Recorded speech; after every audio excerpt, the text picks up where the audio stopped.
ជំរាបសួរសួស្តីបងប្អូនទាំងអស់គ្នាបាទស្វាគមន៍មកកាន់វីដេអូថ្មីបន្តទៀតនៅក្នុង Channel YouTube របស់ខ្ញុំ Share Home បាទ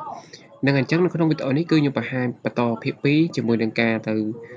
វីដេអូនេះណាដែលខ្ញុំកំពុងធ្វើការបង្ហាញនេះឥឡូវនេះគឺខ្ញុំបង្ហាញអ្នកគ្នាអំពីរបៀបទៅកំណត់អំពីសារសុវត្ថិភាពបាទសារសុវត្ថិភាពដែលបងប្អូនទៅកំណត់ហ្នឹងទៅកំណត់នៅក្នុង Gmail ដែលបងប្អូនធ្វើការបង្កើតតាមខ្ញុំណាបង្កើតតាមខ្ញុំជាមួយនឹងវីដេអូទី1នេះបាទអញ្ចឹងវីដេអូទី1គឺខ្ញុំបានធ្វើការបង្ហាញអ្នកគ្នាជាមួយនឹងរបៀបនៃការបង្កើត account Gmail ឬក៏ email បាទថ្មីនៅក្នុងឆ្នាំ2025បាទនៅលើកុំព្យូទ័រឬក៏អ្នកគ្នាអាចធ្វើការបង្កើតបានតាមរយៈវីដេអូរបស់ខ្ញុំហ្នឹងនៅក្នុងទូរស័ព្ទដៃក៏បានដែរគ្រាន់តែវាខុសគ្នាពីទម្រង់ទូរស័ព្ទឬក៏កុំព្យូទ័រតែប៉ុណ្្នឹងទេបាទអញ្ចឹងនៅក្នុងវីដេអូទី2នេះគឺខ្ញុំបង្ហាញអ្នកគ្នាជាមួយនឹងការទៅកំណត់អំពីសារសុវត្ថិភាពដែលវាមានមុខងារផ្សេងៗនៅក្នុងទីហ្នឹងបាទអូខេអញ្ចឹងឥឡូវដើម្បីបងប្អូនយើងមកថ្មីណាបងប្អូនដែលគាត់មកថ្មីមិនទាន់ស្គាល់ Channel YouTube របស់ខ្ញុំបងប្អូនអាចធ្វើការវាយពាក្យនេះវាយពាក្យថា Share Home បាទបន្តមកទៀតបងប្អូនយើងវាយពាក្យថា Share Home ទៅនេះហើយបងប្អូនឃើញពាក្យថាជាវទៅនេះបាទចុចលើពាក្យថាជាវនោះឬក៏ពាក្យថា Subscribe ណាគ្នាហើយចុចលើពាក្យថាទាំងអស់នេះមកបងប្អូននឹងបាននៅវីដេអូថ្មីៗហើយនេះនឹងទទួលបានការជូនដំណឹងទាំងអស់បាទអញ្ចឹងបងប្អូននឹងទទួលបាននៅវីដេអូថ្មីៗទៅពេលធ្វើការផុស upload ចូលមកក្នុងបាទ Channel YouTube របស់ខ្ញុំបាទអូខេអញ្ចឹងវីដេអូនេះគឺខ្ញុំនិយាយតាក់ទងជាមួយនឹងការបង្កើតជាមួយ Gmail ហ្នឹងបាទបងអាចមើលបាននេះវីដេអូហ្នឹងណាអ្នកនេះបាទខ្ញុំបង្ហាញអ្នកគ្នាហើយអ្នកគ្នាអាចធ្វើការបើសិនជាអ្នកគ្នាមើលអត់ច្បាស់ទេណាបងប្អូនអាចធ្វើការចុចលើសញ្ញា setting នេះបាទចុចលើ setting នេះមកមិនថានៅក្នុងប្រព័ន្ធនៅក្នុងទូរស័ព្ទដៃឬក៏កុំព្យូទ័រទេបងប្អូនធ្វើការចុចលើ setting បាទហើយបងប្អូនយកពាក្យថានេះគុណភាពនេះបាទចុចលើទៅហ្នឹងទៅបងប្អូនអាចរើសបានបាទអាចរើសបានតាមហ្នឹងទៅនេះខ្ញុំដាក់ជាមួយនឹង 4K អ្នកគ្នាគឺ HD បាទ HD គឺ1440បាទ60 frame បាទ60 frame អញ្ចឹងវាគ្រាន់ច្បាស់បាទវាគ្រាន់ច្បាស់អ្នកគ្នាមើលអញ្ចឹងណាហ្នឹងហើយនេះវាគ្រាន់ច្បាស់អូខេហ្នឹងហើយនេះបាទវាគ្រាន់ច្បាស់អ្នកគ្នាមើលអញ្ចឹងអ្នកគ្នានេះមើលហ្នឹងហើយបាទនេះវាគ្រាន់ច្បាស់អ្នកគ្នាឃើញណាអូខេឥឡូវខ្ញុំសូមចូលទៅបង្ហាញវីដេអូទី2តែម្ដងបាទចូលបង្ហាញវីដេអូទី2អញ្ចឹងវីដេអូហ្នឹងគឺខ្ញុំបង្ហាញនៅក្នុងកម្មវិធីច្រំទៀតណាបាទអញ្ចឹងបងប្អូនដែលគាត់ប្រើប្រាស់ច្រំបងប្អូនអាចធ្វើការចូលទៅប្រើប្រាស់បានមិនថាទូរស័ព្ទមិនថាកុំព្យូទ័រទេបងប្អូនធ្វើការចុចចូលមកបាទខ្ញុំសូមធ្វើការ open បាទបន្តមកទៀតនេះគឺជា Gmail ដែលខ្ញុំធ្វើការបង្កើតនៅក្នុងវីដេអូទី1អ្នកនាងបាទ Gmail មួយហ្នឹងចុចចូលមកបាទអញ្ចឹងខ្ញុំសូមធ្វើការយកទម្រង់វែងសិនបាទទម្រង់ធំពេញអេក្រង់តែម្ដងបាទបន្តមកទៀតគឺបងប្អូនធ្វើការចុចទៅនេះមកនេះចុចនៅលើពាក្យថាបាទចុចលើនៅលើ logo វាហ្នឹងបាទ logo វាហ្នឹងបាទបងប្អូនយកពាក្យនេះយកពាក្យថានេះបងប្អូនមើលពាក្យហ្នឹងណាបាទអញ្ចឹងនៅក្នុងកុំព្យូទ័រឬក៏ទូរស័ព្ទគឺវាមានពាក្យហ្នឹងទាំងអស់បាទវាមានពាក្យហ្នឹងទាំងអស់អ្នកនាងឃើញណាបាទអញ្ចឹងបងប្អូនធ្វើការចុចពាក្យថាហ្នឹងមកបាទចុចលើហ្នឹងមកឲ្យពងដំណើរការនេះបន្តមកទៀតគឺអានេះជាតម្រងជាអក្សរអង់គ្លេសបាទជាអក្សរអង់គ្លេសអញ្ចឹងវាមានមុខងារ home នេះបាទមានមុខងារ home វាមានមុខងារអានេះគេថា price អីគេបាទអីគេបាទអ្នកនាងមើលទៅហ្នឹងណាបាទទីខ្ញុំបកប្រែជាខ្មែរអ្នកនាងមើលបាទបកប្រែជាខ្មែរអញ្ចឹងប៉ុន្តែខ្ញុំបង្ហាញបញ្ជាក់គឺមុខងារទី1គឺ home ទី2គឺអានេះបាទទី3វាមាន3មាន4មាន5មាន6បាទហើយដល់ម៉ោងមួយទៀតគឺ7បាទឥឡូវខ្ញុំបកប្រែជាខ្មែរបន្តិចសិនខ្ញុំយកតាមរយៈ Google Translate បាទនេះវាបកប្រែជាខ្មែរបងចាំមើលនេះខ្មែរនេះបាទអញ្ចឹងអានេះគឺ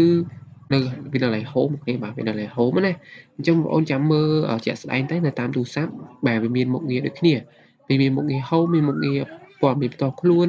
ទិន្នន័យឯកជនភាពបាទទី4គឺសន្តិសុខបាទសន្តិសុខបាទសន្តិសុខចឹងគេត្រូវហើយបាទអូខេអញ្ចឹងឥឡូវខ្ញុំបង្ហាញជាមួយនឹងមុខងារ home នេះមុខងារ home នេះគឺវាឲ្យបងប្អូនធ្វើការបន្ថែម email សង្គ្រោះអញ្ចឹងមុខងារ email បន្ថែម email សង្គ្រោះនេះគឺវាល្អទី1គឺវាល្អត្រង់ថានៅពេលដែលបងប្អូនយើងភ្លេចបាទបងប្អូនយើងភ្លេចជាមួយនឹងពាក្យសម្ងាត់ឬក៏ភ្លេច email ចាស់ក៏ដោយប៉ុន្តែបងប្អូនអាចធ្វើការវាយបញ្ចូលជាមួយនឹង email សង្គ្រោះនេះបងប្អូនវាយបញ្ចូលឲ្យ email សង្គ្រោះទៅបងប្អូនអាចទាញយក email ដែលបងប្អូនចង់ធ្វើការយកហ្នឹងណាតែភ្លេចហ្នឹងបានបាទអញ្ចឹងបងប្អូនអាចធ្វើការបន្ថែមអាហ្នឹងបានអ្នកគ្នានេះបាទអ្នកគ្នាអញ្ចឹងយើងចូលមកចូលទី2នេះទី2បាទទី2កន្លែងនេះបាទអញ្ចឹងកន្លែងហ្នឹងគឺខ្ញុំសូមធ្វើការបកប្រែបន្តិចខ្ញុំបកប្រែជាខ្មែរជាមួយនឹង Google Translate បាទយកខ្មែរនេះ អូខេនេះអញ្ចឹងទៅនេះគេដាក់ថាព័ត៌មានផ្ទាល់ខ្លួនកន្លែងហ្នឹងអ្នកនរគ្នានេះទី2ណាបាទអញ្ចឹងកន្លែងហ្នឹងគឺវាមាននៅឈ្មោះរបស់យើងឈ្មោះថ្ងៃខែថ្ងៃខែឆ្នាំកំណើតដែលយើងបានបង្កើតនៅពីដំបូងណាអ្នកនរគ្នាហើយនេះគឺជាអ៊ីមែលបាទគឺជាអ៊ីមែលបាទបន្តមកទៀតគឺនេះគឺជាលេខទូរស័ព្ទបាទលេខទូរស័ព្ទដៃរបស់ខ្ញុំបាទខ្ញុំបានធ្វើការដាក់ចូលក្នុងហ្នឹងណាបាទហើយទៅមានទៀតខាងក្រោមនេះគឺអ្នកនរអាចធ្វើការមើលបានហ្នឹងហើយអាចធ្វើការមើលបានមានច្រើនបាទក្នុងហ្នឹងណានេះ កន្លែងនេះគឺជាពាក្យសម្ងាត់បាទអញ្ចឹងពាក្យសម្ងាត់នៅពេលដែលបងប្អូនធ្វើការផ្លាស់ប្ដូរអីចឹងទៅគឺវាដាក់ថ្ងៃខែឲ្យយើងណាបាទផ្លាស់ប្ដូរបាទកន្លែងហ្នឹងវាឃើញតែហ្នឹងហើយបាទអូខេហើយកន្លែងនេះគឺបងប្អូនអាចមើលតាមហ្នឹងទៅនេះភាសាសហរដ្ឋអាមេរិកអីចឹងទៅឥឡូវខ្ញុំចូលមកទី2បាទទី3បាទទី3នេះគឺតនន័យនិងឯកជនភាពបាទអញ្ចឹងបងប្អូនធ្វើការចូលមកដល់ទី3នេះគេថាតនន័យឯកជនភាពនៅខាងលើនេះបាទនេះ អូខេអញ្ចឹងឥឡូវបងប្អូនធ្វើការ scroll ទៅលើទៅមកបាទ scroll ទៅលើខ្ញុំបង្ហាញកន្លែងនេះបន្តិចគឺវាសំខាន់នៅកន្លែងហ្នឹងណាបាទដល់ណាបាទអ្នកនរបាទឈប់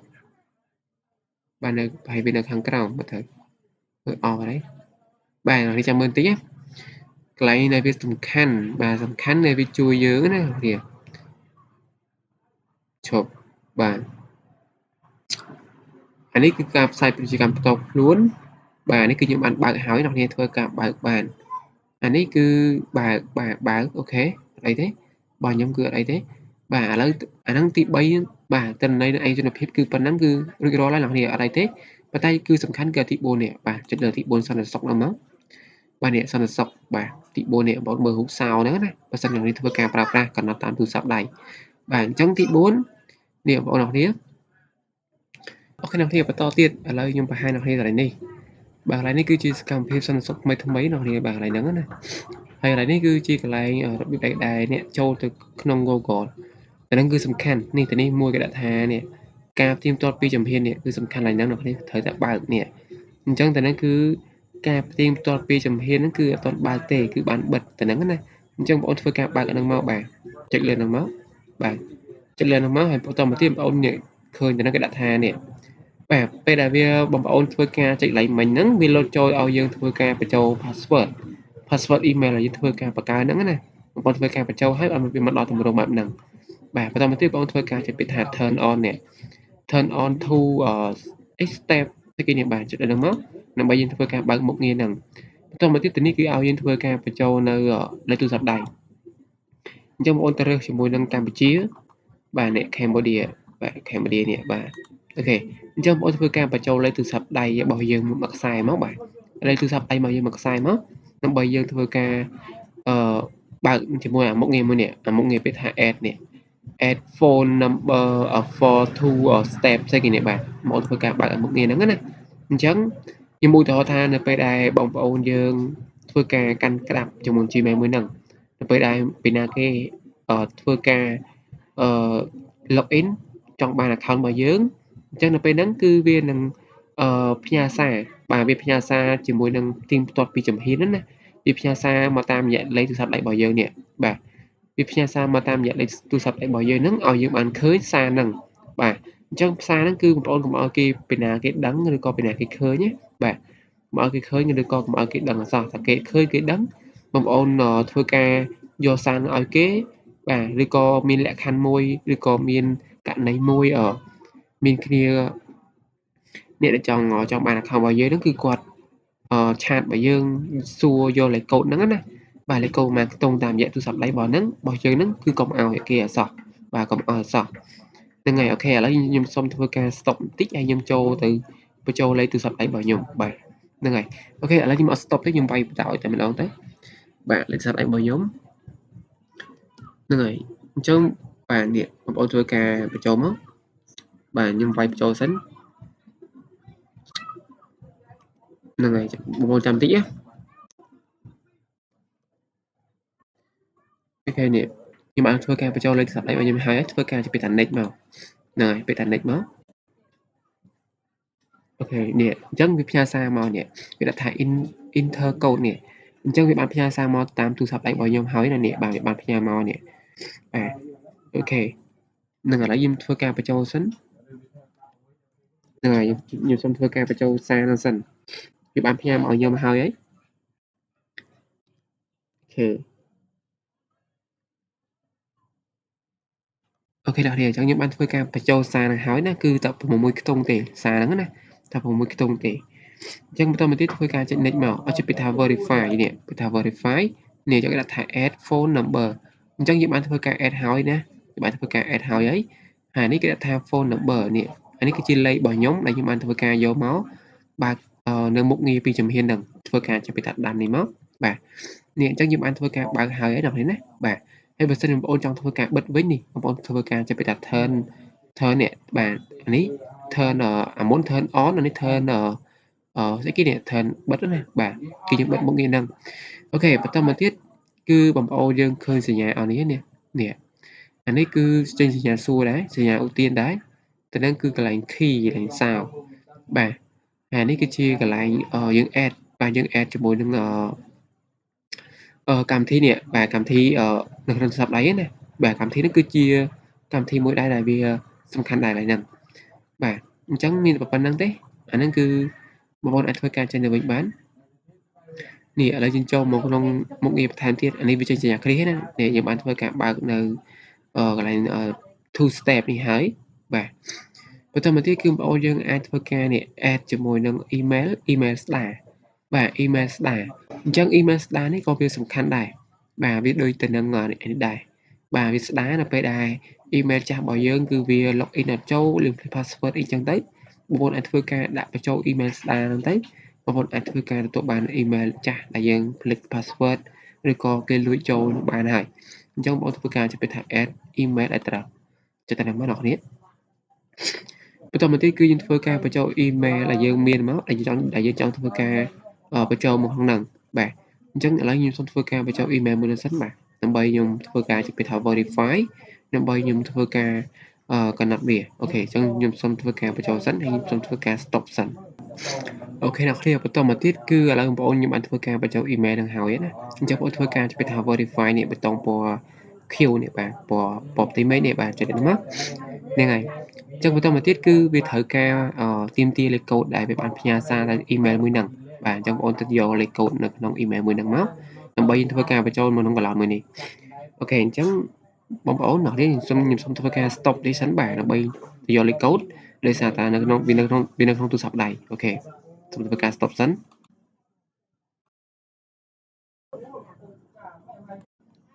អូខេអ្នកនាងឥឡូវខ្ញុំបានធ្វើការបញ្ចូលនឹងលេខកូដដែលខ្ញុំបានធ្វើការផ្ញើសារទៅឲ្យនឹងហើយបាទអញ្ចឹងបងប្អូនធ្វើការបញ្ចូលវាត្រឹមត្រូវបាទបន្តមកទៀតធ្វើការជិះពាក្យថានេះបាទពាក្យថាកន្លែងនេះបាទមើលតាមសញ្ញាម៉ៅរបស់ខ្ញុំណាហ្នឹងហើយចុចទៅនឹងមកអញ្ចឹងវាកំពុងដំណើរការនេះអញ្ចឹងគឺដាក់ថាហើយគឺជោគជ័យហើយអូខេអញ្ចឹងឥឡូវធ្វើការចេញទៅវិញមកបាទយើងចេញទៅវិញហ្នឹងហើយយើងចេញទៅវិញមកនេះអញ្ចឹងបងប្អូនធ្វើការ scroll បាទនេះអញ្ចឹង email ដែលខ្ញុំបានធ្វើការបញ្ចូលមិញគឺបញ្ចូលក្នុងនេះហើយណាបាទអញ្ចឹងទី1ទៅនេះគេដាក់ថា two step នេះអញ្ចឹងវាចេញជាគ្រីសបាទខ្ញុំបានធ្វើការបើកវាហើយហើយនេះគឺជា password របស់យើងមកកន្លែងហ្នឹងបើសិនបងប្អូនគាត់ភ្លេច password អីណាបងប្អូនគ្រាន់ធ្វើការចូលមកកន្លែងហ្នឹងមកនេះចុចសញ្ញានេះមកគឺបានហើយទៅនេះគឺកន្លែងអឺកន្លែងមុខងារមួយទៀតបាទគឺខ្ញុំអត់សូវដឹងទៅហ្នឹងបាទហើយកន្លែងនេះគឺកន្លែង two step ដែរប៉ុន្តែអានេះគឺជាលេខទូរស័ព្ទដៃបាទលេខទូរស័ព្ទដៃអញ្ចឹង two step គេមាន2បាទមួយនេះគឺ two step យើងធ្វើការយើងបើកវាទៅដើម្បីឲ្យវានៅពេលដែលពីណាគេលុកចូលគឺ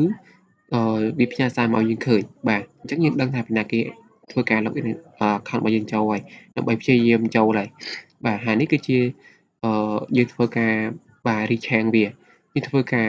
ស្ដារវាដូចជានេះphone នេះបាទយើងធ្វើការស្ដារវាណាហើយនេះគឺជា email ស្ដារហើយនេះគឺជាទូរស័ព្ទដៃស្ដារបាទអូខេអញ្ចឹងយើងបើកប៉ុណ្ណេះអស់ហើយគឺអូខេរួចរាល់ហើយហ្នឹងហើយតែប៉ុណ្្នឹងទេហើយបងប្អូនអាសាមកមើលទៅនេះផងនេះមើលទៅនេះកន្លែងនេះគេដាក់ថាអឺបាទចំពោះនេះកន្លែងនេះបាទកន្លែងហ្នឹងគឺគេដាក់ថានេះចឹងអ្នកនាងបាទគេដាក់ថាឲ្យយើងឃើញណាជាមួយនឹងប្រព័ន្ធទូរស័ព្ទណាខ្លះដែលបានចូលមក login ចូលមកក្នុងហ្នឹងបាទហ្នឹងហើយនេះដូចជាបាទបងឃើញនេះបាទនេះគឺជាប្រព័ន្ធទូរស័ព្ទបាទប្រព័ន្ធទូរស័ព្ទប្រព័ន្ធអីចឹងតែដូចកុំព្យូទ័រចឹងទៅអូខេ នឹងឥឡូវវាចឹងវីដេអូរបស់ខ្ញុំមានតែប៉ុណ្្នឹងទេបាទអ្នកនាងបាទខ្ញុំមានតែប៉ុណ្្នឹងទេខ្ញុំអត់បង្ហាញអីច្រើនទេដោយសារតែវីដេអូនេះវែងហ្នឹងណា